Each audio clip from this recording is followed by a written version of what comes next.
Можете себе представить, сколько всего помнит этот винный погреб? Эти старинные карасы в одном из наших подвалов значительно старше самого дома. Их привезли из города Эрзурум еще в самом начале прошлого века. По разным оценкам им от 120 до 150 лет. И до 90-х годов прошлого века здесь производили аутентичное домашнее вино. Потом время тут остановилось. Погреб десятилетиями стоял запертым. Мы поставили перед собой цель вдохнуть жизнь в эту старинную винодельню. И первая задача – выгрести весь хлам, который хранился тут десятилетиями. Мусор мы выгребали мешками, выносили гнилые деревяшки, ржавые железки, находили старинные предметы, каждый из которых может рассказать целую историю. Но мы обязаны показать вам то, что мы нашли на финальном этапе этой работы. Вы просто не представляете себе, как давно я мечтала разгрести этот угол, достать этот сундук, чемоданы, вытащить их, почистить, посмотреть, что там внутри. В конце концов, увидеть этот угол подвала свободным. Но просто до этого момента это было практически нереально, потому что все там было завалено какими-то странными крупногабаритными предметами, хламом, камнями, железками. Даниэль вытащил все тяжелое, так что теперь я могу приступить к самой приятной, легкой и самой для меня интересной части этой задачи. Итак, тут абсолютно пусто, если не считать паутины и безумного количества пыли. Так, ладно. Первый чемодан. Ну, он довольно легкий, ужасно пыльный. Еще один советский чемодан. Судя по весу, на самом деле он тоже пустой. Я уже его тут потрогала. Он довольно тяжелый.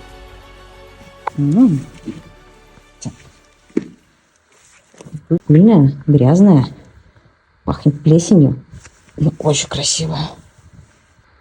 Ну что, начинаем разбирать? Что-то твердое. И, по-моему, оно богатство.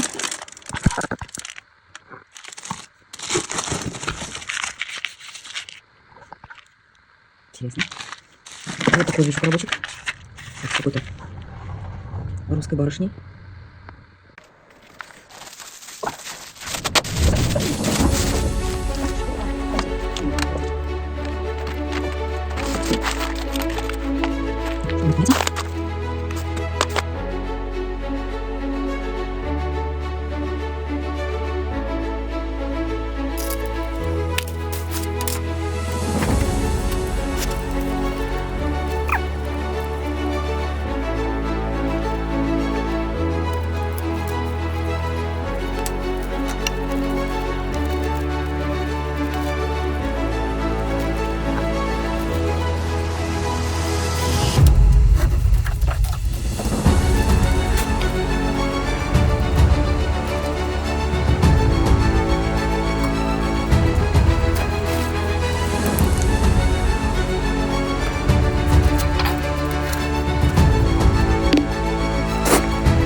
Вы знаете, я вот сейчас достала эту шкатулку пластиковую, старую, советскую.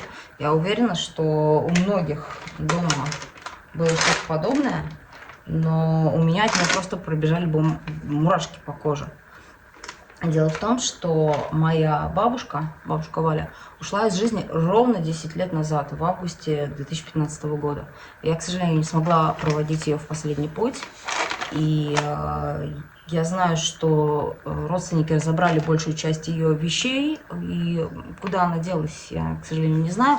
Но для меня всегда огромной ценностью было разбирать всякие вот эти ее шкатулочки, баночки, коробочки. Она мне разрешала это делать. Я всегда там раскладывала пуговицы, бусинки по цветам, по формам. Это было одно из самых любимых занятий в мое детство. Так вот, у нее была точно такая же коробка, которая была наполнена пуговицами. И вот у меня сейчас такое ощущение, как будто это вот какой-то привет от бабушки, потому что для меня все вот эти вещи, они вызывают какие-то такие приятные, теплые детские воспоминания. Ну, вот каким-то образом точно такая же коробочка оказалась у нас здесь, в подвале.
Знаете, что это такое?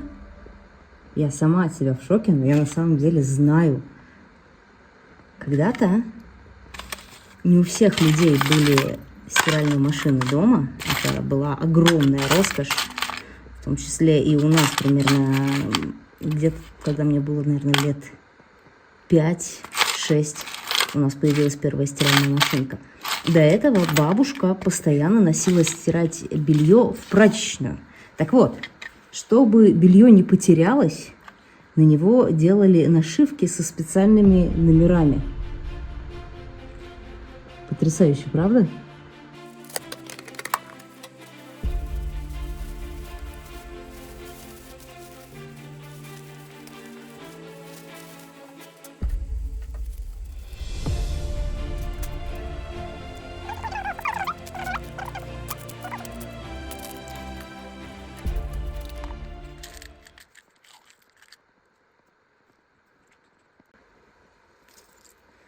Я не знаю, что это за штучки. Похоже на какие-то декоративные украшения для детской одежды. Но пахнет от них тальком. Таким старым-старым тальком.